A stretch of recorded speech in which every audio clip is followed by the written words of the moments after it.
través de esa cruz en la cual mi Señor Jesucristo exclamó y expiró. Padre, yo clamo a ti, Dios amado, para que tú nos reveles tu cruz, Jesús, en esta tarde. Y que podamos ver realmente el poder de la cruz. En el nombre de Jesucristo. Amén, amén y amén. Puede sentarse, amado. Aleluya. Yo continúo con el tercero y último mensaje de la serie que hemos titulado Atendiendo al llamado de Dios. Amén. El primer mensaje que vimos, hablamos sobre la Biblia. Yo les di un pequeño background de lo que la Biblia es, lo que ella significa y por qué la Biblia, por qué la palabra de Dios. En el segundo mensaje nosotros vimos, la semana pasada, hablamos un poco de el llamado genuino. Cuando tenemos un llamado genuino de la parte de Dios, nuestras vidas son transformadas. Pero para que ese llamado pueda hacer efecto en nuestras vidas, nosotros tenemos que pagar algunos precios en nuestras vidas. La semana pasada nombramos algunos de esos precios que hay que pagar como seres humanos cristianos que estamos buscando la presencia del Señor.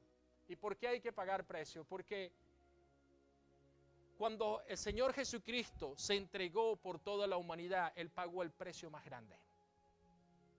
Así que cualquier precio que se sea, voy a decirlo de esa manera, cobrado a nosotros como cristianos, nunca se va a comparar con el precio que nuestro Señor Jesucristo pagó en la cruz del Calvario.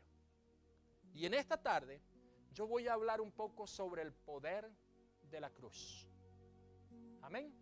Ese será mi último mensaje, que el Señor me ayude a poder pasarle a ustedes literalmente lo que Él entregó a mi corazón. Usted ve, la cruz, ella está en el centro de todo cristianismo. La persona que es cristiana verdaderamente reconoce la cruz. Ahora, al meditar en la cruz, nos hace pensar que la cruz pasa a ser algo como muy simple. Cuando tú ves la cruz en un cristiano que no ha sido transformado por el poder de la cruz, él va a usar la cruz como algo muy, déjeme llamarlo así, un poco imaginario. Y se ha desvalorizado tanto el significado real de la cruz. Se ha desvalorizado tanto que usted ve que las personas usan la cruz como un adorno. Amados, agárrese. Porque lo que el Espíritu Santo me reveló esta semana va a cambiar y va a transformar su vida como transformó la mía con respecto al poder que tiene la cruz. Yo no voy en contra de nadie que use el crucifijo. Hay cristianos que usan un crucifijo, hay cristianos hasta que se tatúan la cruz. Amados, eso es otro tema y otra doctrina y hablamos de eso después. No estoy criticando aquí a nadie con respecto a eso. Amén. Ahora, ¿cómo el mundo ve la cruz? ¿Y cómo el cristiano ve la cruz? Esa es la separación que yo quiero que usted haga juntamente conmigo a través de esta enseñanza en esta tarde. Amén. Si yo colocara enfrente de usted en este momento la cruz y un nudo de ahorcarse, usted probablemente va a decir: el pastor se volvió loco. Va a colocar la cruz juntamente con un nudo de ahorcarse. Este pastor perdió los estribos. Comenzará tal vez a juzgarme de una manera que diría: no, perdió, no sabe lo que está predicando. Pero la verdad, amado, es que ambas cosas representan la muerte.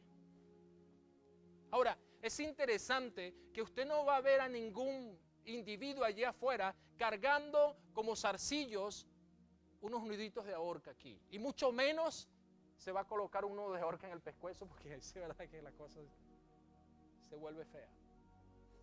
Pero el tema es que tanto uno como el otro simbolizan la muerte. Y aunque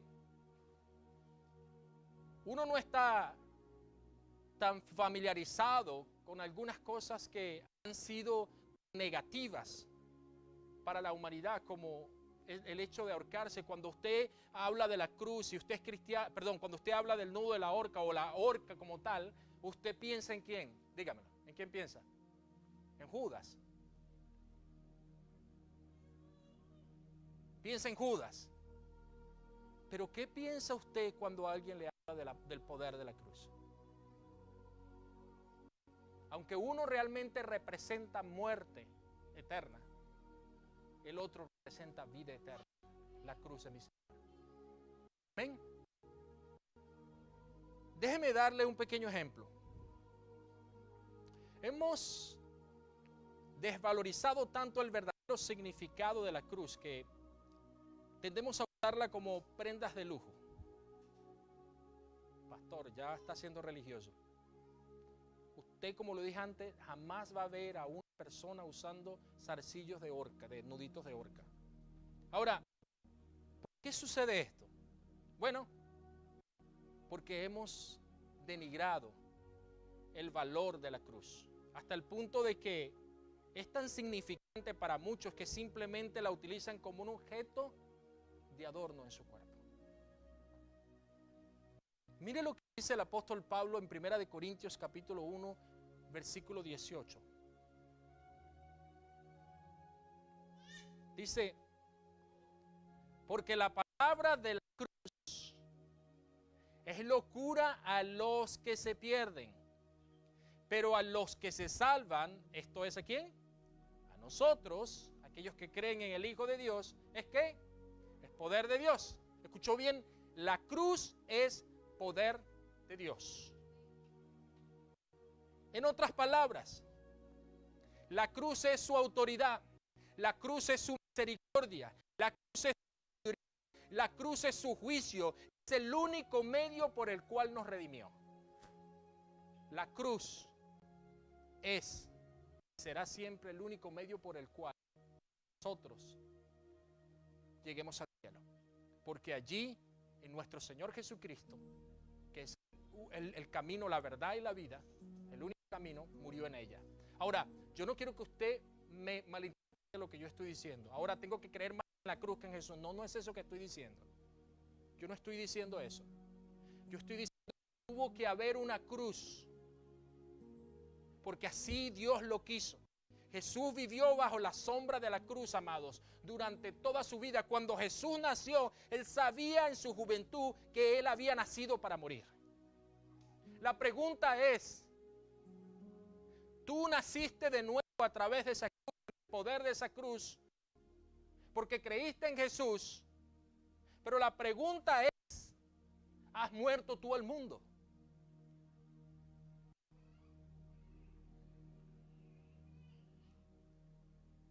Él había nacido para morir. Él murió para que toda la humanidad se salvara. Y usted se preguntará, ¿por qué una cruz? ¿Por qué no alguna otra cosa? Vayamos a 1 de Pedro, capítulo 3, versículo 18.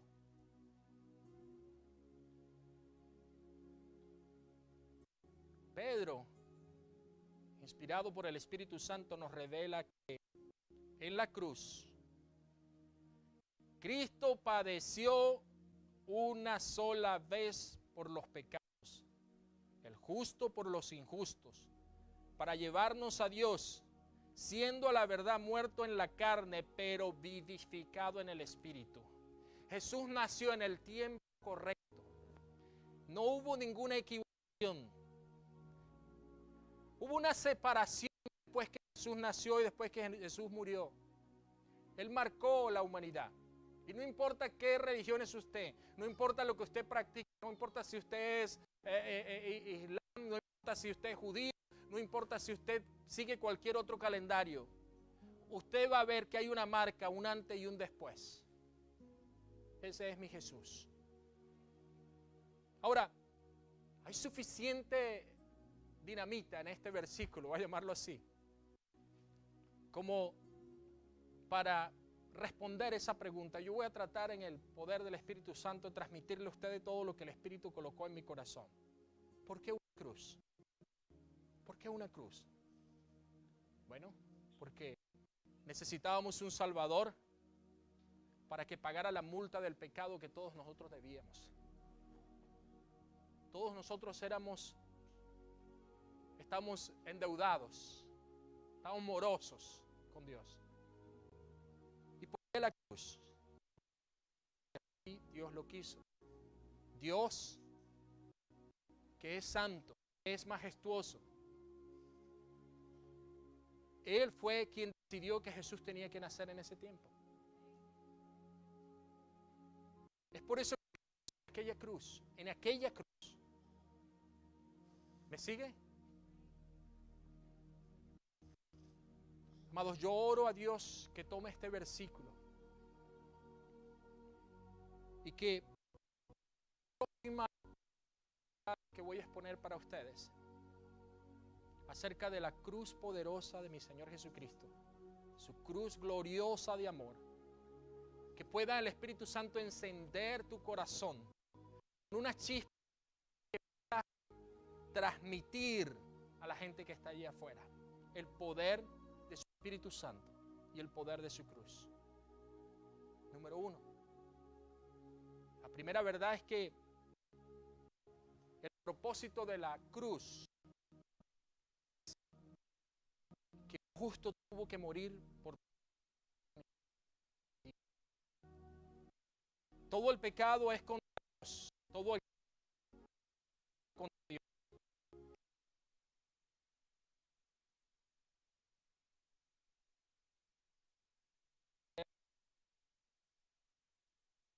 El versículo del capítulo primero. Te voy a encontrar ahí esa frase que dice: el justo por los injustos. Jesús es el injusto, usted y yo somos los injustos. ¿Cómo perdona Dios el pecado? Si usted ha leído la Biblia y si usted nos está siguiendo en la lectura bíblica diaria, usted va a notar que, bueno, aún no hemos llegado allí, pero más adelante usted lo va a notar. Usted va a notar que en la ley de Moisés le dijo, de hecho ya pasamos ya al capítulo 12, ¿cierto? Sí, donde el Señor, en la Pascua, ¿cierto? Sí la pasamos, la Pascua. Donde el Señor colocó un corderito. Amén. Para cuando fue a sacar el pueblo de Egipto. Entonces, ¿qué quiere decir esto? ¿Cómo perdona Dios el pecado? Bueno, Él debe hacerlo con un sustituto. El pecado es perdonado a través de un sustituto. La multa de nuestros pecados debe pagarse. Verá, Dios no puede, no importa lo que usted piense que está haciendo. No importa que usted sepa que usted está pecando y que usted está haciendo algo malo y usted crea que delante de Dios usted ha sido justificado a través de Jesucristo. Amado, la cuestión es que hay consecuencias que usted va a pagar. Y a pesar de que usted cree en Dios y que Jesús lo ha salvado y que Jesús le ha perdonado sus pecados, todo pecado acarrea consecuencias. Dios no puede pasar por alto el pecado. ¿Por qué? Porque si Él ignorara el pecado, y escuche bien esto en su corazón, si Él ignorara el pecado, entonces Él cesaría de ser un Dios santo. Por eso es que cada uno de nosotros que peca, no es la ley de la vida, es la ley de Dios. Sí, usted va delante de Jesucristo y sus pecados son redimidos. Usted es redimido por la sangre del Cordero, pero usted tiene que pagar por lo que usted está haciendo.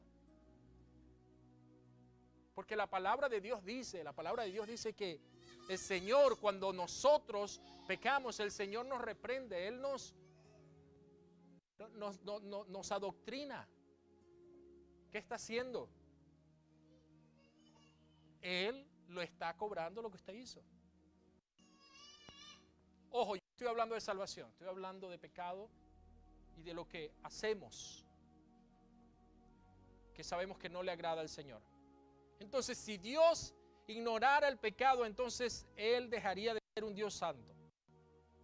Tal así como el juez no sería un juez justo por alto un crimen. ¿Me sigue?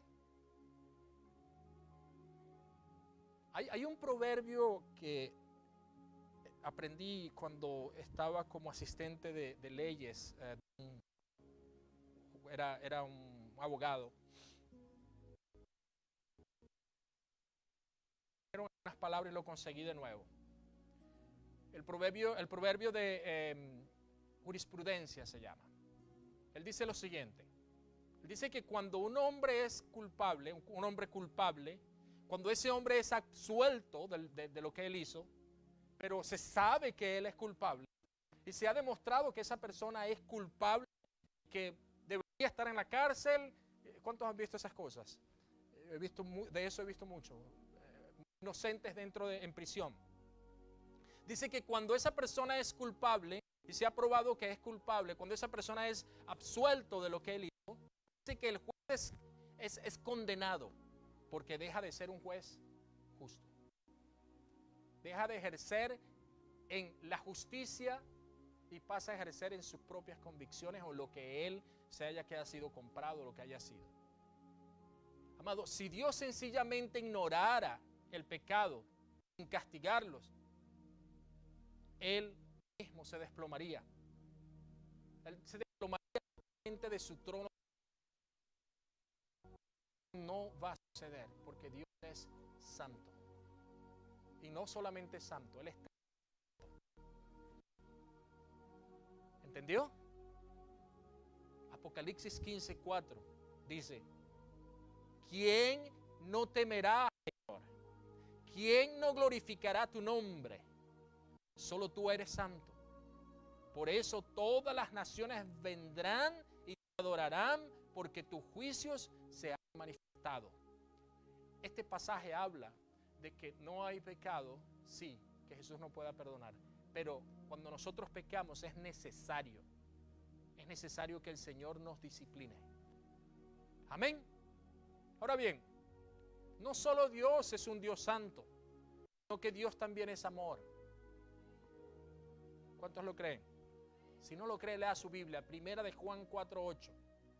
Léala. Él dice: que no ama no ha conocido a Dios, porque Dios es. Repítalo conmigo: Dios es. Amén. Dios es amor.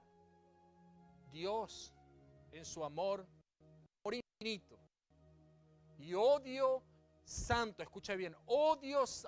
Pero pastor, el Señor odia las cosas. Sí, Él odia el pecado. En su odio santo por el pecado, Él ingenió un plan maravilloso, hermoso, por medio del cual el pecado sería castigado y nosotros seríamos perdonados. Dicho plan incluía el propósito sustitutivo a través del poder de la cruz del Calvario, donde murió mi Señor Jesucristo. Ese es el foco, y es por allí donde yo los quiero llevar en esta tarde. El propósito de la cruz es porque nosotros, los injustos, quienes deberíamos estar pagando el pecado que nuestro Señor Jesucristo pagó, nosotros los injustos, quienes deberíamos estar buscando una manera de estar bien con Dios, nunca lo íbamos a poder hacer. Pero el Señor nos ama tanto que ha enviado a su único Hijo Jesucristo para que todo aquel que en Él crea no se pierda, mas tenga vida eterna. Y ese Jesús del cual yo le estoy hablando en esta tarde,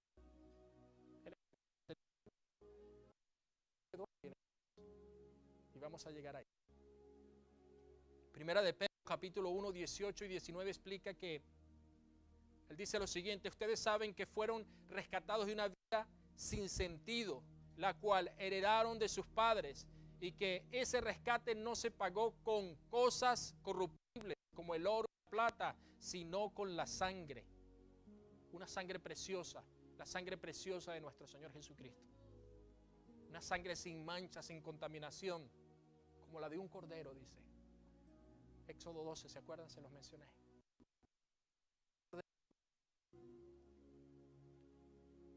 Este versículo que acabamos de leer prácticamente está comparando lo que acabo de decir sobre la Pascua y el sacrificio de los judíos, aquello que conmemoraron la noche en que el Señor pasó por la nación de Israel en Egipto. Eso habla ese versículo. Cuando yo fui a mirar el tipo de cordero que fue usado en esa noche y el que se usaría consecuentemente en el futuro en la institución del templo antes de que el Mesías viniera. ¿Usted sabe dónde se criaban los corderos de la Pascua, amado? En los tiempos de Jesús, Los corderos de la Pascua, los que eran preparados para llevarlos al templo, ellos eran criados ¿dónde? En Belén.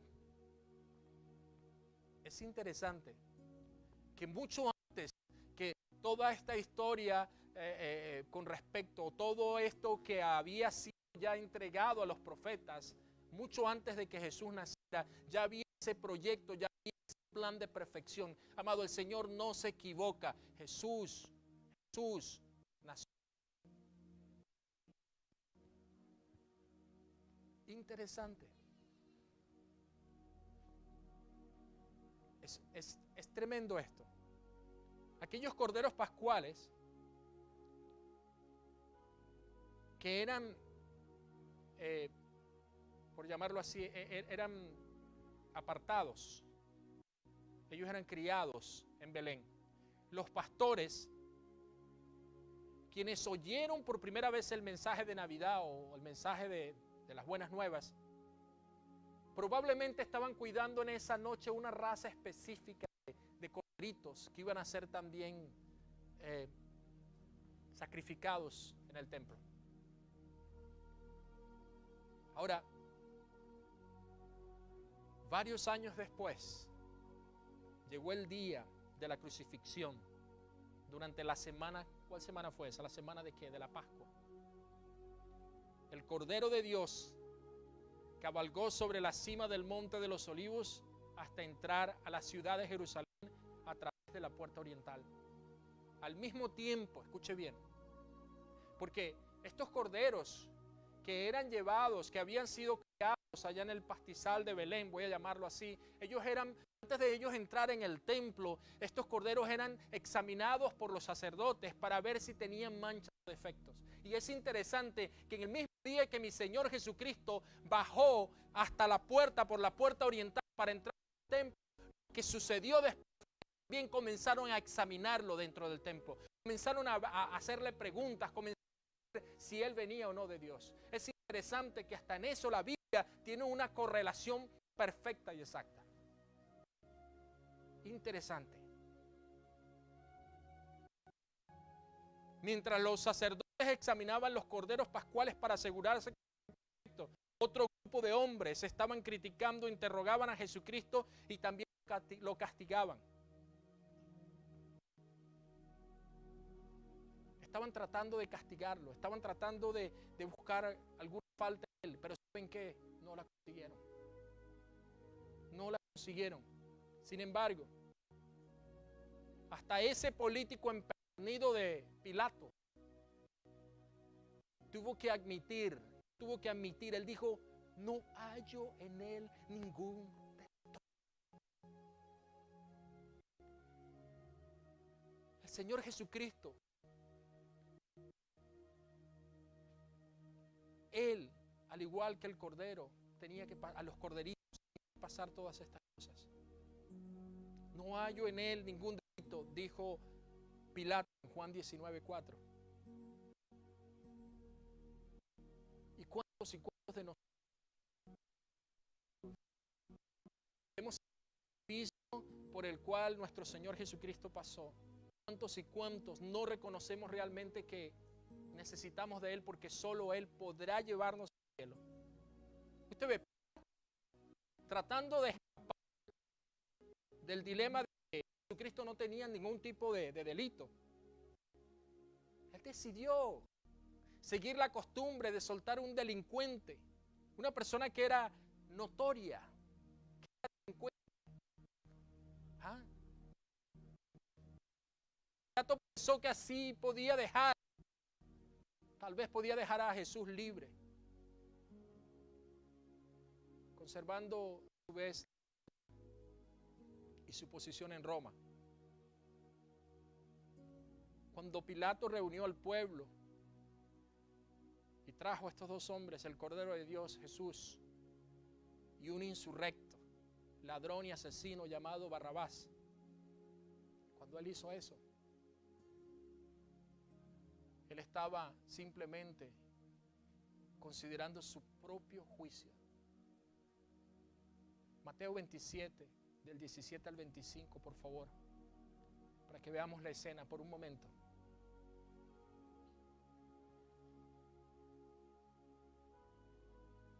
Dice, Pilato se reunió con ellos y le preguntó, ¿a quién quieren que le suelte? ¿A Barrabás o a Jesús? Vaya por un momento conmigo a esta escena. Usted tiene de un lado a una persona que sabe que es inocente. Y tiene del otro lado a una persona que es completamente culpable desde los pies hasta la cabeza. Y se ha probado que realmente ese hombre llamado Barrabás era quien debería estar en esa cruz. Y les digo más, Pilato sabía que Jesús había sido entregado delante de él, no era porque era Jesús, sino porque le tenían envidia. A las 3 de la tarde, los sacerdotes alzaban las barbillas de los corderos pascuales, desenvainaban sus cuchillos para su sustituto por el pecado de ellos. Al mismo tiempo, en el monte Calvario, los soldados llevan al perfecto Cordero de Dios a la cruz como el único sustituto por nuestros pecados. El Señor no se equivoca. Usted sabe, y si no lo sabe se lo voy a decir, este monte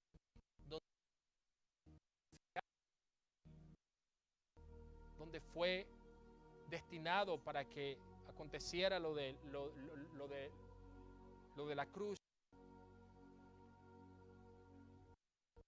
ese monte era el mismo lugar donde un día, en Génesis 22, Abraham ofreció a Isaac, su hijo. Usted me sigue lo que estoy queriendo decir, amado.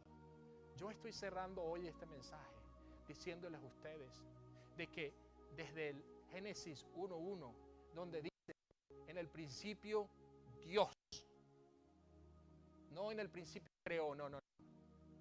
La traducción correcta, en el principio Dios, ese mismo Dios que actuó en el principio, está a punto de subir, lo están llevando hacia un lugar que fue predestinado años, siglos atrás, para que hubiera un sacrificio. Pero lo interesante de todo esto, amado, es que estaba muriendo por todos los injustos.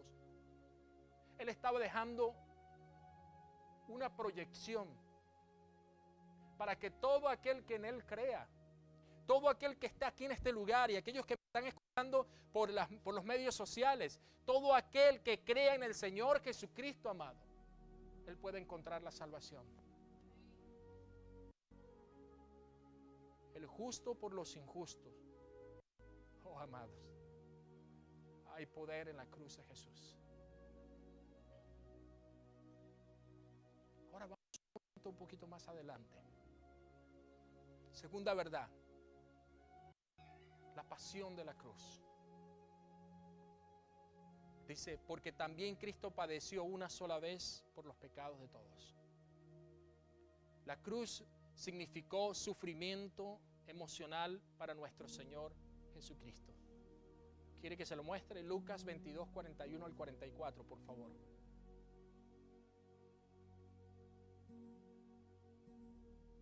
Tengo algunas versiones diferentes. Estoy estudiando en varias Biblias ahora. Aquella que tiene sentido para nosotros es la que voy a estar aplicando. Dice, y Él, Jesucristo, se apartó de ellos. Estoy en Lucas 41 al 44. Dice, y Él se apartó de ellos a distancia y puesto de rodillas oró, diciendo, Padre, si quieres pasa de mí esta copa, pero no se haga mi voluntad sino la tuya. Y se le apareció un ángel del cielo para fortalecerle. Escuche bien, estando en agonía, oraba más intensamente y era su sudor como gotas de sangre que caían hasta la tierra. Amados, Jesús oró. Y usted dirá, pero pastor, usted acabó de decir ahora que él sabía hacia dónde iba. Jesús oró para que la copa fuera quitada, pero Él también para que la voluntad de su Padre se hiciera. Él estaba en agonía. Él tenía una conmoción emocional. Y eso es lo que hace a mi Jesús 100% hombre y 100% Dios. Y es por eso que debemos confiar en Él. Porque no hay nada que mi Señor no haya pasado en esta tierra, amados. Fue probado, pero en nada, dice la palabra, en nada pecó. ¿Usted está escuchando eso? Confía en el Señor, porque Él va a obrar en tu vida. ¿Qué significa que nuestro Señor estaba en agonía? La palabra agonía en griego significa algo así como una competencia atlética, algo así como una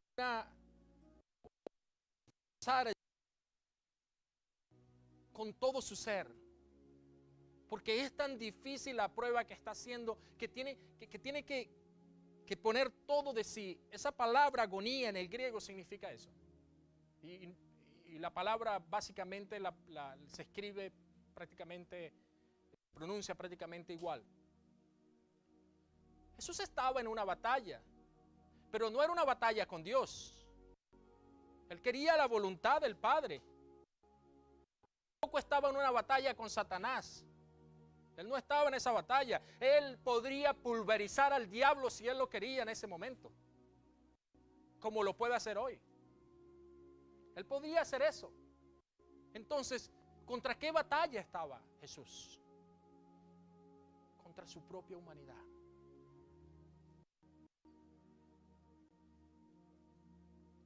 Segunda de Corintios capítulo 5 versículo 21 asegura lo siguiente: al que no cometió pecado, escuche bien, al que no cometió ningún pecado, por nosotros Dios lo hizo pecado para que en él nosotros fuéramos hechos justicia de Dios. Jesús es el sustituto. Jesús es el perfecto. Jesús es 100% Dios. Jesús es el único que podrá llevarnos al cielo. Usted ve, cuando yo pienso en el Getsemaní, a veces cuando yo entro en mis propios pensamientos y leo esa palabra, a mí a veces me da tristeza todo aquello. Yo coloco los ojos y comienzo a mirar a mi Señor Jesucristo arrodillado en aquel lugar, y su rostro sudando gotas como de sangre o de sangre, orando a su Padre diciendo: Padre, Padre, si existe alguna otra forma, por favor pasa de mí esta copa. No piense que Jesús caminó tranquilamente llevando la cruz diciendo: no, yo soy el Todopoderoso y yo voy a subir en aquel lugar y no va a pasar absolutamente nada. Hubo un padecimiento durante toda aquella trayectoria. Él sufrió todo aquello. La cruz y el hecho de que Jesús la cargó y que la llevó no debería ser simplemente algo de vanagloria, algo de lujo en su cuerpo. Usted tendría que reconocer en este momento, amado, de que Jesucristo, el Todopoderoso, también sintió, y en el momento que Él padeció, entonces no desestimine, no coloque tan bajo el poder de la cruz.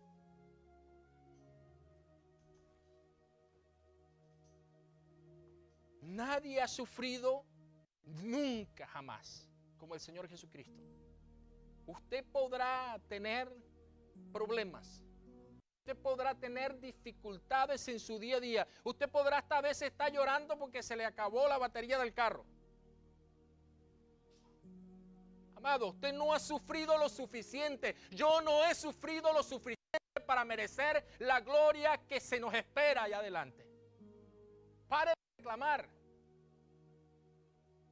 Enfoque su mirada en la cruz. Enfoque su mirada en el Señor. 1:12 dice: ustedes que van por el camino, esto no los conmueve. Consideren si hay dolor que se compare con el mío, dice el Señor. la ira del Señor se encendió y me envió este sufrimiento. No hay nadie que haya sufrido más que el Señor. Jesús sabía que cuando Él tomara esa copa, Dios tendría que tratarlo como Dios trata el pecado. Y ahí es donde está el punto. Porque Él, Jesucristo, es el sustituto. Misericordia, trono santo de nuestro Dios en aquel día. Isaías 53, 10, 12 revela: pero al Señor le pareció bien quebrantarlo y hacerlo padecer. Cuando se haya presentado a sí mismo como ofrenda para expiación del pecado, verá su descendencia, tendrá larga vida y por medio de él se verá prosperada. Verá su aflicción y se dará. Mi siervo justo justificará por medio de su conocimiento y él mismo llevará las iniquidades de ellos. Por eso yo le daré parte con los grandes y él repartirá esposas con los fuertes, porque él derramará su vida hasta la muerte y será contado entre los pecadores. Llevará sobre sí mismo el pecado de muchos y orará en favor de los pecadores. Jesús está intercediendo por nosotros.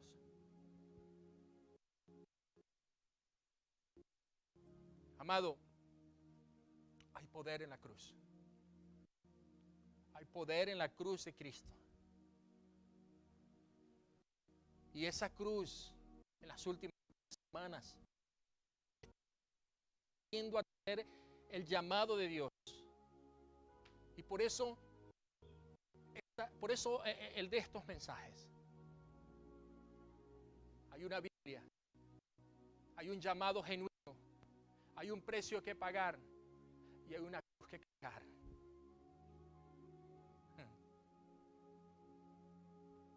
Tenemos que cargar la cruz. Eso no lo digo yo, eso lo dice Jesús. Jesús dijo: porque aquel que no coge su cruz y me sigue, no es digno de mí.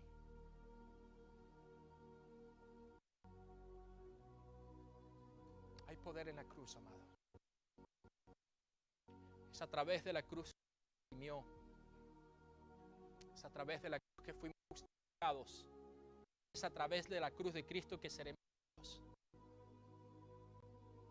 La tercera verdad es que cuando nos enfocamos en la cruz, cuando miramos de la manera como el Señor quiere que veamos la cruz, vamos a ver la provisión que en ella hay. Porque hay provisión en la cruz de Cristo. Porque Jesús ya padeció una sola vez. Él ya pagó el precio. La ira de Dios fue completamente satisfecha por el sacrificio de la sangre santa del unigénito. Jesús nunca volverá a enfrentar nuevamente la cruz. ¿Me entiende? Usted tampoco lo va a hacer. Usted simplemente tiene que confiar en una promesa de la cual vale la pena aferrarse, vale la pena enfocarnos diariamente. Dice: por esa voluntad somos santificados mediante la ofrenda del cuerpo de Jesucristo. Escuche bien: hecha una sola vez y para siempre. Todo sacerdote ministra día y una y otra vez ofrece los mismos sacrificios, los cuales nunca pueden quitar los pecados, pero el ungido, después de ofrecer una sola vez un solo sacrificio por los pecados, para siempre se sentó a la derecha de Dios y de ahí en adelante está en espera de que sus enemigos sean puestos por estrado de sus pies. Él, por medio de una sola ofrenda, hizo perfectos para siempre a los santificados. Jesús sufrió una sola vez. Esto no significa en una ocasión, significa una vez por todas. Una sola vez. Está concluido. Está consumado. Cuando Jesús inclinó su cabeza y clamó: tetelestai. Cuando Él clamó esas palabras, nuestra deuda de pecado fue pagada en su totalidad. Usted ha sido redimido por la sangre del Cordero que fue derramado en aquella cruz. Entonces la cruz tiene poder porque su sangre se derramó allí. Y allí encontramos la provisión en Jesucristo. Denle un aplauso al Señor. Aleluya.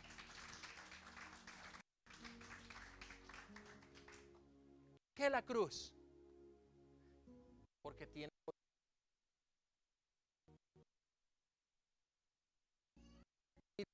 como un objeto de prenda, que la cruz fue santificada con la sangre del Cordero. El poder de la cruz, esa cruz nos llevará a Dios. Usted viene a Dios a través de la cruz del Señor Jesucristo. Le prometo algo, amado. Se lo prometo con todo mi corazón. Y bajo la autoridad de la palabra de Dios, yo le prometo que Él cambiará su vida radicalmente. Él va a cambiar todas las cosas a su alrededor. Las va a cambiar dramáticamente, las va a cambiar instantáneamente. Y cuando digo instantáneamente, no estoy hablando de que uno cuando se convierte es como un arte de magia y todo cambia. No, yo estoy hablando que su interior, que de su interior brotarán agua viva. Porque el Espíritu Santo de Dios y el Corazón Santo vienen a ser nadie se la puede quitar. Amén. La cruz es para que usted y yo podamos venir a Dios. Usted sabía que la Biblia dice que ellos somos redimidos, reconciliados con Dios por la muerte de su Hijo. ¿Y Él murió dónde? En la cruz. Romanos 5:10 afirma lo siguiente: si cuando éramos enemigos de Dios fuimos reconciliados con Él mediante la muerte de su Hijo, mucho más ahora que estamos reconciliados seremos salvados por su vida. Aquel que murió en la cruz al tercer día resucitó para estar sentado el día de hoy a la diestra del Dios Todopoderoso. ¿Usted entiende eso? La palabra de Dios es lo único que tú necesitas, amado. Tú ves, yo cada vez que nosotros con la iglesia nos afirmamos más en la palabra, cada vez que nosotros indagamos más en la palabra, tú vas a ver que hay cambios. Las personas ya no hablan igual, no se expresan igual.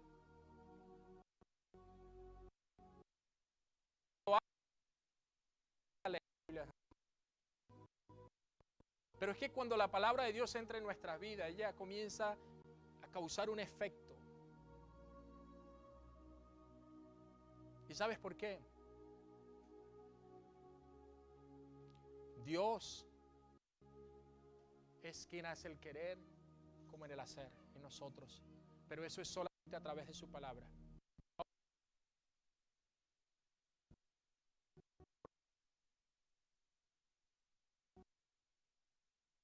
Nosotros.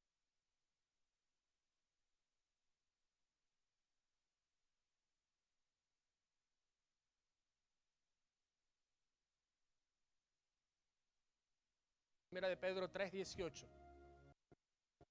También Cristo padeció una vez por los pecados, el justo por los injustos, para llevarnos a Dios. En el cuerpo sufrió la muerte, pero en el espíritu fue vivificado. La palabra aquí llevarnos, en este versículo que acabamos de leer, posee la idea de tomar a una persona. Es la palabra griega prosago, que significa tomar a una persona y llevarla ante la corte del rey. Una persona no posee ninguna otra manera de ir ante Dios, excepto por medio de la cruz de Jesús. Nosotros podemos ir y volver a casa, a la casa de Dios, únicamente siguiendo las pisadas de Jesús. No hay otro modo. No existe ningún otro camino. Si hubiese habido allí algún otro camino, alguna otra manera de salvarnos, Dios lo habría dado. No lo hizo así. Alabado sea el nombre del Señor. Nosotros hoy podemos decir que somos salvos. Jesucristo pagó un precio muy alto, amados. Por eso la cruz tiene poder. Tiene poder para salvar, tiene poder para guiarnos. En esa cruz, en esa bendita cruz, nosotros debemos fijar nuestros ojos y mirar a Jesús. Yo pregunto en esta tarde, ¿ha entregado usted su vida a Jesucristo? Usted tiene la seguridad de que si usted murió en este presente, directamente al seno de Abraham, al seno de Dios. Si no es así, permítame decirle cómo puede usted ser salvo, cómo usted puede gozar del poder de la cruz, cómo usted puede encontrarse con Dios hoy.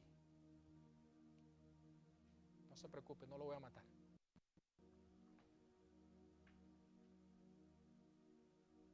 Con la autoridad de la palabra, la primera cosa que usted tiene que hacer es admitir su pecado. Es lo primero que tiene que hacer. Debe entender y admitir que usted es pecador. La Biblia dice, en Romanos 3:10, que no hay ni un solo justo en esta tierra. No hay un justo, no lo hay. Romanos 3:23 dice que por cuanto todos pecaron y están destituidos de la gloria de Dios, dice que si no es justo, tampoco no somos justos, por consecuencia somos pecadores. Y usted ve, el problema es que el pecado que usted tiene y el pecado que usted hace, ese pecado es una ofensa grande contra Dios. Y aunque usted piense que su pecado es muy pequeño como para ser valorado por Dios, déjeme decirle que delante de Dios no hay pecado grande ni pecado pequeño. Es una ofensa contra Dios. Pero lo más terrible de todo esto es que no importa el tamaño del pecado, amados, eso conlleva un grave castigo. Romanos 3:23. Él dice que la paga del pecado es muerte. Es una separación eterna del amor y la misericordia de Dios. Él no está hablando aquí de una muerte física. Está hablando de una muerte eterna. Es una separación eterna del amor y de la misericordia de Dios. Pero Romanos 6:23 dice que la dádiva de Dios es vida eterna en Cristo Jesús nuestro Señor. Acepte la cruz, acepte a Jesús, acérquese a Él, búsquele de todo corazón, entregue su vida va a cambiar. Segundo, abandone sus propios esfuerzos. No importa.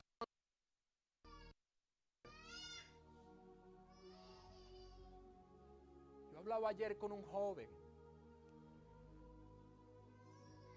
y una de las cosas que me impactó mucho es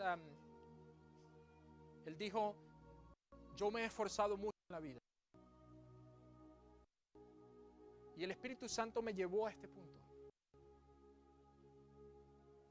Estás usando tus propias fuerzas. Deja a Dios.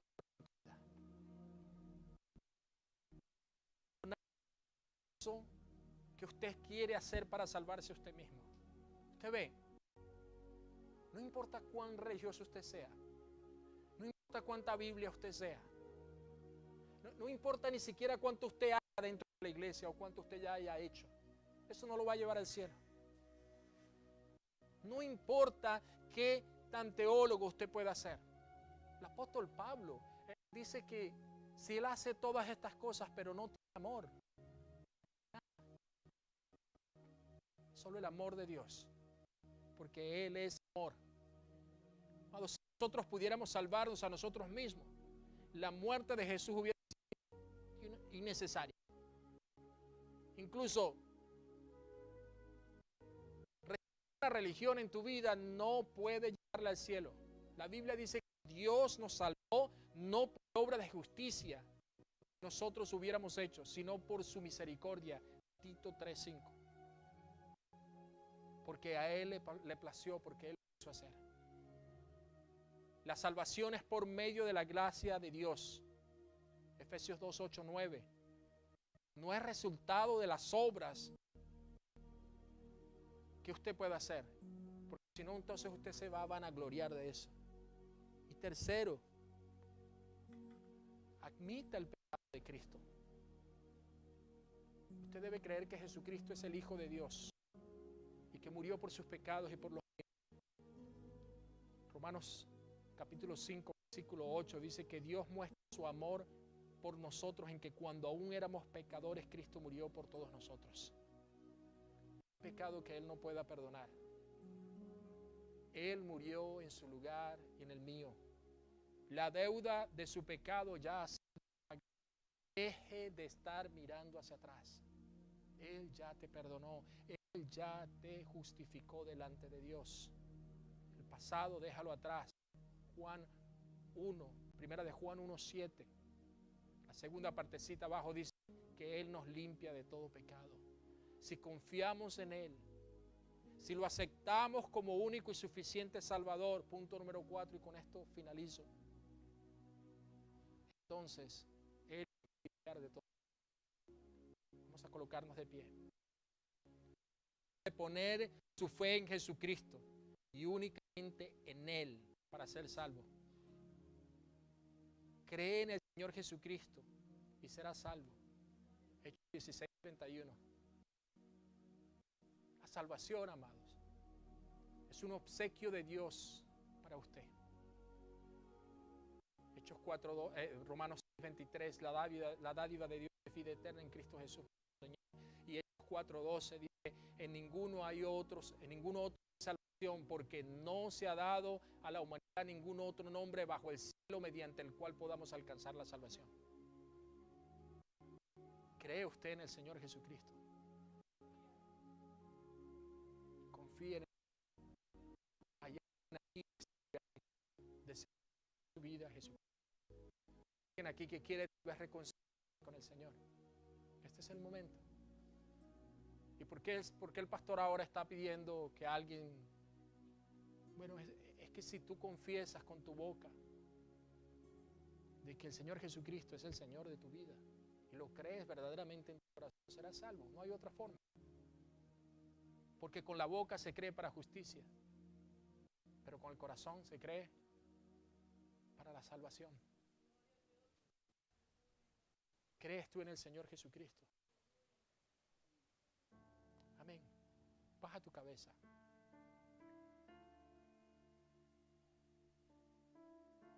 Ore conmigo. Amado Dios, sé que te he fallado, Señor. Sé que me amas y que quieres salvarnos.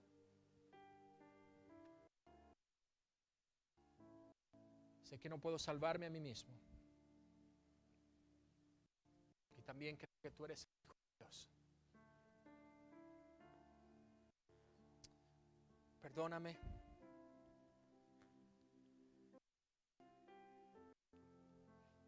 Aún con mis propias fuerzas he tratado de ser bueno.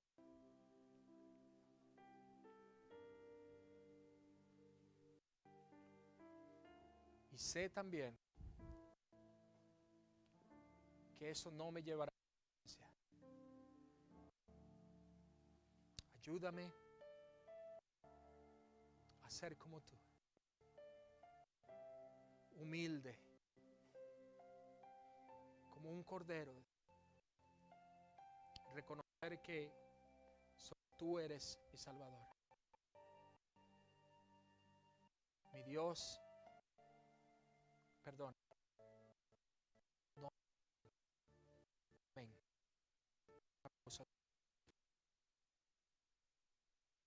Aleluya.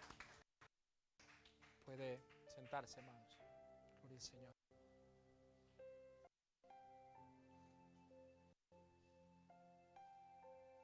Amados, esa palabra tocó tu corazón, si esa palabra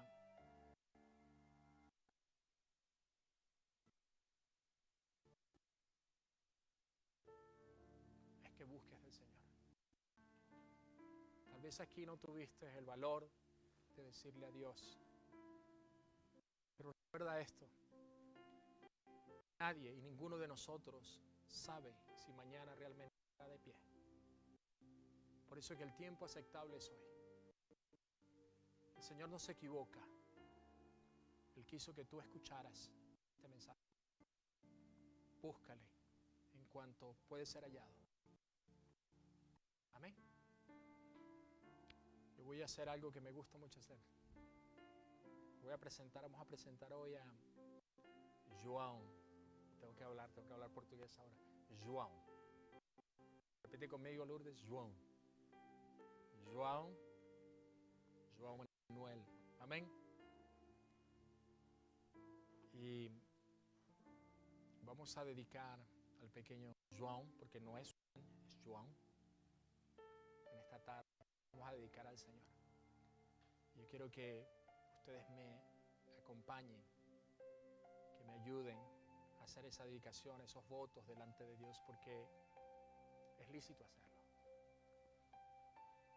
Busque allí Hechos 2:38 y se queda por allí en Hechos, que lo voy a pasear un poquito allí.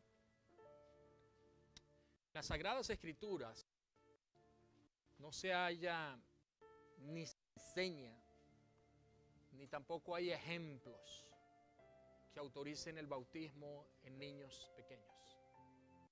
Y siempre me gusta aclarar esto toda vez que presento a un niño, porque lo que vamos a hacer hoy no es un bautismo como lo hace la iglesia católica, y creo que hay otras iglesias que lo hacen también.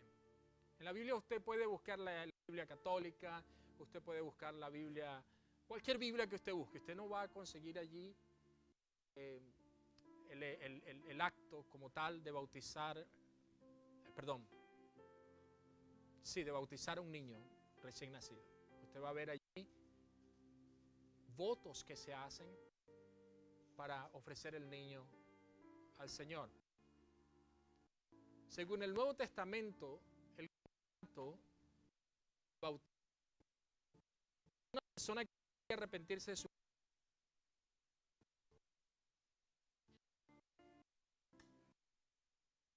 palabra, arrepentidos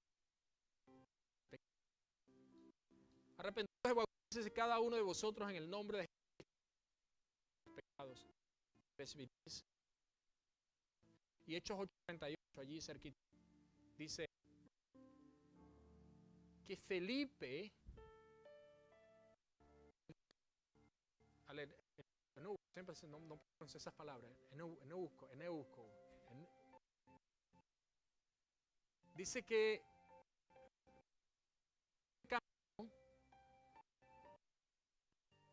él le dijo, si tú crees con todo tu corazón, bien puedes. Y respondiendo, dijo, creo que Jesucristo es el Hijo de Dios. Entonces, hay condiciones para que un ser humano sea bautizado. Número 1, que tenga pecados. Debe arrepentirse de sus pecados.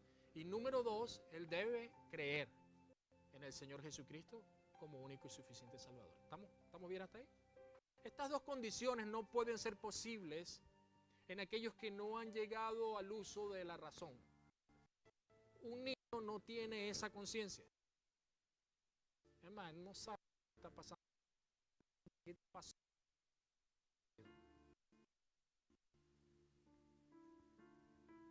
Pastor, no me deja dormir, lo que te falta. Mira. Romanos 10:8-10.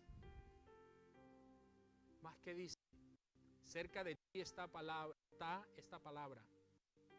En tu boca y en tu corazón, en tu boca y en tu corazón. Esta es la palabra. Confesares con tu boca que Jesús es el Señor y creyeres en tu corazón que Dios le levantó de entre los muertos, serás salvo, porque con el corazón se cree para justicia, pero con la boca se confiesa para salvación. Por lo tanto, aunque le hable portugués o español, no me va a entender, porque él aún no habla ningún idioma que se le entienda. Esa frase que grande o que la puso.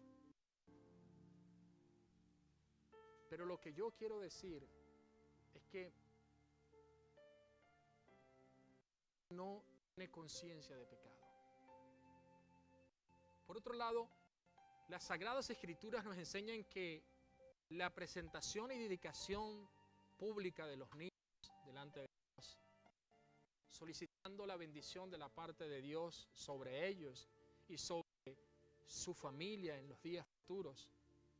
Esta fue una práctica que fue llevada por los judíos, hasta el propio Jesucristo presentado a los 7 días. Jesús presentado en el templo. ¿Por qué fue presentado? No recuerdo exactamente cuántos días, no me llega a la cabeza. Pero fue presentado. El hecho es que fue presentado en el templo cuando estaba pequeño. 8 días. 8 días.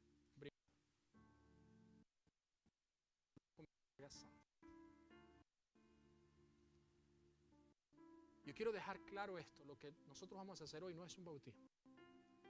Es una presentación de una acción de gracias y de fe, una acción divina para la vida de João. Yo le voy a pedir a Lourdes y a Manuel que se acerquen hasta aquí,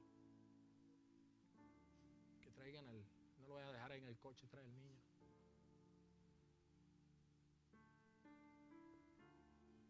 Deuteronomio 4:9. Busca Deuteronomios capítulo 6, versículo 4 al 9.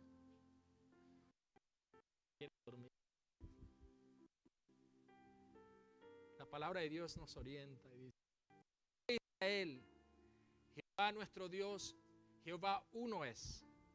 Y amarás a Jehová tu Dios de todo tu corazón y de toda tu alma y con todas tus fuerzas. Y estas palabras que yo te mando hoy estarán a tus hijos y hablarás de ellas estando en tu casa, camino y al acostarte y cuando te levantes, como una señal en tu mano, estarán los postes de tu casa y en tus puertas. Deuteronomio 6, 4, 9. Ahora Mateo 19, 13 al 15, por favor. Estos fueron en el principio, cuando se les fue entregada la ley a los israelitas. El Señor les dijo: mira, tienes que guardar todo lo que yo les estoy entregando. De la misma manera, en esta tarde, los votos que ellos van a hacer, van a estar baseados en enseñarle al Señor, a João, caminar a João por el camino de Jesucristo, de Dios. Mateo 19, 13, 15. Dice: dejad a los niños venir a mí y no se los impidáis, porque de los tales es el reino de los cielos. Puesto sobre las manos, se fue de ese lugar. Yo creo que el Señor está aquí, va a bendecir de una manera especial a João. João, así como todos los niños que han nacido y han sido presentados aquí en la iglesia, él tiene una porción doble de la bendición. ¿Usted quiere saber cuál es esa porción doble? Bueno, él nació cristiano y ellos nacieron cristianos en una familia cristiana. Y tiene una iglesia que los bendice y ora por ellos. Amén. Así, no es la voluntad de nuestro Padre que está en los cielos que se pierda uno de estos pequeños. Mateo 18, 14. Dios no quiere que ninguno de ellos se pierda. Dios, amados, ordenó a la familia como una institución divina desde los orígenes de la humanidad. ¿Usted sabe por qué Satanás está tan interesado en destruir las familias? Porque familia es idea de Dios. Y todo aquello que es idea de Dios, Satanás siempre va a querer derrumbarlo. Los hijos, nuestros hijos son herencia del Señor. Están en nuestro cuidado, están encomendados a nosotros, pero recuerda esto: ellos son herencia de Dios. De ahí la obligación que tenemos todos nosotros los padres de encaminarlos, de mostrarles a Dios. Y no solo a Dios, sino ante la sociedad también. Usted tiene una gran responsabilidad sobre sus hijos, amado. Este muchacho es muy malo porque en la escuela no, amado. Él es malo porque en su casa usted no le enseña. La educación que usted le da a sus hijos en su casa será reforzada en la escuela. No la escuela educa para usted reforzar, no. La casa educa y la escuela refuerza. Pastor, te está yendo por otro lado. No, es parte. Nuestros hijos, nuestras familias deben ser un ejemplo para la sociedad, porque solo así podremos dar testimonio de Cristo en nuestras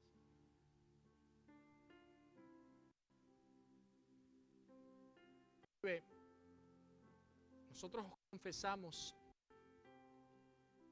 sobre nuestras vidas y sobre la vida de nuestros hijos que Jesucristo es el Rey, Señor. Y hoy nos vamos a comprometer juntamente con ellos para que el Señor pueda ayudarle a ellos a instruir a João por el camino del bien.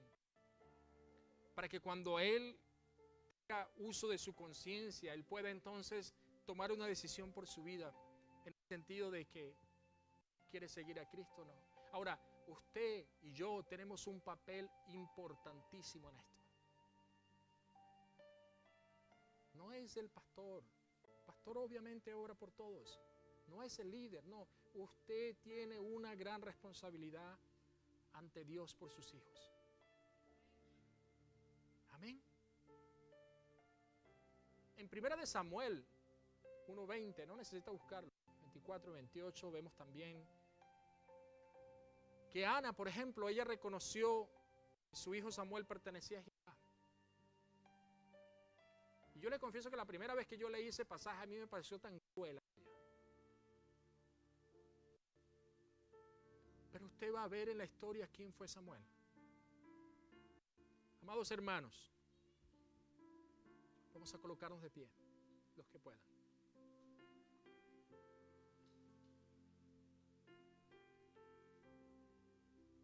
Estamos congregados aquí en este lugar, en esta tarde, delante de Dios, delante de su presencia, sabiendo que herencia de Jehová son los hijos y cosa de estima el fruto de su vientre. Salmo 127:3. Nuestros hijos son herencia del Señor. Además, poseemos una gran responsabilidad delante de Dios por nuestros hijos. Recordemos el proverbio que nos dice: instruye al niño en su camino, y aun cuando fuere viejo no se apartará de él. Proverbios 22:6. Los niños, amados, están al cuidado y al amparo del padre y de la madre. Ellos y nosotros hoy aquí en esta tarde somos testigos de los votos que ellos van a hacer, pero al mismo tiempo tenemos que velar, tenemos que orar por nuestros niños. Amén, amado. Porque ellos son el futuro de la iglesia, ellos son el futuro de tu casa, de tu familia.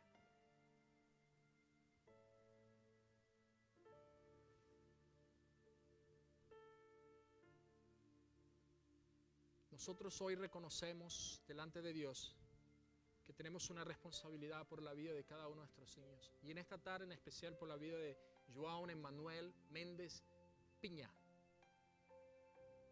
Amén. Qué nombre bonito. Y tenemos una responsabilidad de enseñarles, de cuidarles. Y esto quiere decir que a medida que ellos vayan creciendo, amados, nosotros tenemos esa responsabilidad. Si el niño está haciendo algo malo, yo le voy a poner un ejemplo. Somos hermanos en Cristo. Y aunque usted no sea tío, la sangre de Jesucristo que corre por sus venas corre por la mía.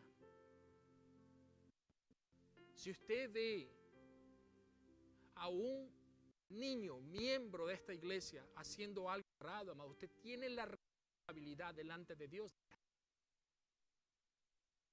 ¿Cómo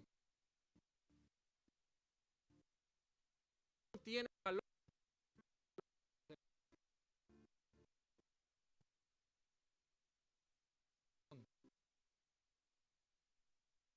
que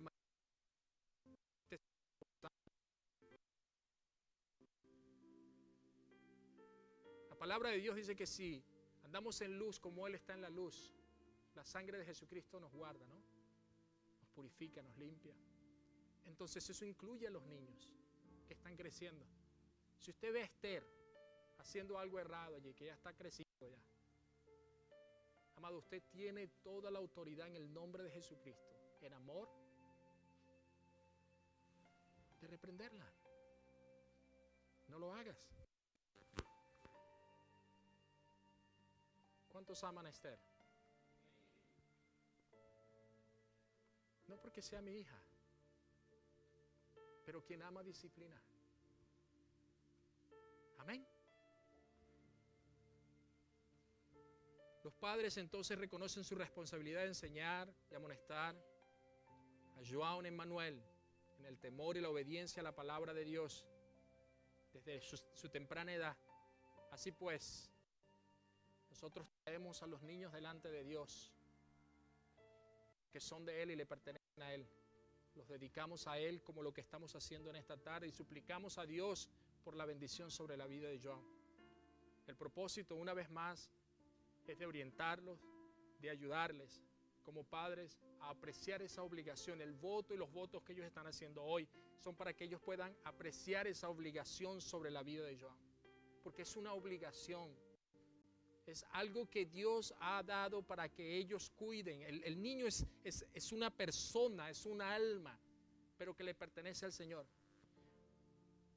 Ustedes tienen esa responsabilidad de instruirlo en los caminos del Señor. Cuando los años vengan más adelante y él pueda tener la responsabilidad de decidir, la sensibilidad de ver el bien y el mal, él pueda elegir entre el bien y el mal. Así también aceptar a Jesucristo como único y suficiente Salvador y Maestro de su vida. Dios tiene un propósito sobre la vida de cada niño, pero en especial hoy yo estoy seguro que Él tiene un propósito sobre la vida de João Emmanuel. Encontrar ese propósito y llevarlo a cabo significa el éxito para él. Rechazarlo o ignorarlo significa el fracaso. No importa cuánto el mundo aclame todo lo que él alcance o cuántos éxitos él pueda tener en esta tierra. Si él no alcanza el propósito en las manos de Dios, él va a ser un fracasado. Por eso, para los padres y para la familia en general y para todos los que estamos aquí presentes hoy, es un privilegio para nosotros decir que João nació en esta iglesia. Bueno, nació en el hospital, pero es parte de esta iglesia. No, yo tengo que aclarar esas cosas. No está grabando, ¿verdad? ¿Está grabando? Bueno, tengo que aclarar esas cosas, por ahí después me sale. Amén. Amén. Que lo vea la vela. Amén. Entonces, ellos tienen una gran responsabilidad al igual que nosotros. De acuerdo con el propósito para el cual han venido, deben responder a al siguiente convenio de votos. No se crean que va a venir aquí, listo, pastor ora y nos vamos. No es así. Amén. Usted simplemente tiene que decir, lo prometemos, siendo el Señor nuestro ayudador. Amén. Vamos a practicar. Diga, lo prometemos, siendo el Señor mi ayudador. Todos juntos. Lo prometemos, siendo el Señor nuestro ayudador. Amén. Entonces, toda vez que yo hago una pregunta, ustedes repiten eso. Todos juntos. Vamos a ayudarles. Porque ante la presencia de Dios y ante todos estos testigos, ¿prometen ustedes educar a esta criatura en el temor de Dios? Lo prometemos, siendo el Señor nuestro ayudador. Ahora, como yo te ayudé, lo vas a hacer tú. ¿Lo prometemos? Dile. Amén. ¿Prometen guiarle en el conocimiento del camino del Señor? ¿Prometen darle a esta criatura el ejemplo consecuente y piadoso de una vida cristiana? Amén. ¿Prometen instruir a João en la doctrina y la enseñanza de Dios? Ustedes presentan este niño hoy en solemne dedicación al Señor. Por cuanto ustedes han prometido delante de Dios y delante de toda la iglesia dedicar a João Emmanuel a Dios, afirmándolo con sus palabras, les aconsejo que dediquen su tiempo y esfuerzo a esta sagrada obligación con sabiduría y perseverancia. No es cualquier cosa lo que usted está haciendo hoy, amado. Y todos nosotros tenemos esa gran responsabilidad. Amén. Yo voy a tomar a João. No lo he cargado todavía. Fui a su casa y no tuve el valor de cargarlas. Se me olvidó cómo se carga el niño. No. Amén. Vamos a orar. Levanta tu mano. Él sabe lo que está haciendo. Gracias a Dios está dormido. Porque si no, ¿quién aguanta el llorerío? João Emmanuel Méndez Piña. Piña Méndez. Méndez Piña. Te dedicamos a Dios, Creador Supremo, a su Hijo Jesucristo, nuestro Señor y Salvador, y el Espíritu Santo, el gran Consolador y Protector. El Señor te bendiga y te guarde todos los días de tu vida. Amén. Vamos a orar. Oh Dios eterno, Creador del cielo y de la tierra, y de todo cuanto en ella existe, te adoramos en este día por la bondad de tener este niño en tu presencia. Te rogamos por el bienestar de él, que tú des sabiduría y dirección a sus padres y a su madre, al igual que a todos nosotros como iglesia, a todos sus parientes para guiar a João en el camino, mientras que ocurre el proceso de crecimiento. Permite que según crezca en estatura y edad, asimismo crezca en gracia y temor de Dios. En el nombre de Jesús. Amén. Amén. Denle un aplauso al Señor.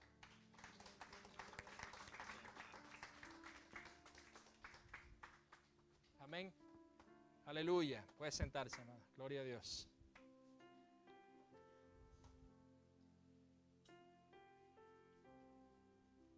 Gloria al Señor. Damos gracias a Dios por todos los que nos visitan. No tomé el nombre de la amiga que está con nosotros, Mayela. María Blanca, ella estuvo aquí, porque no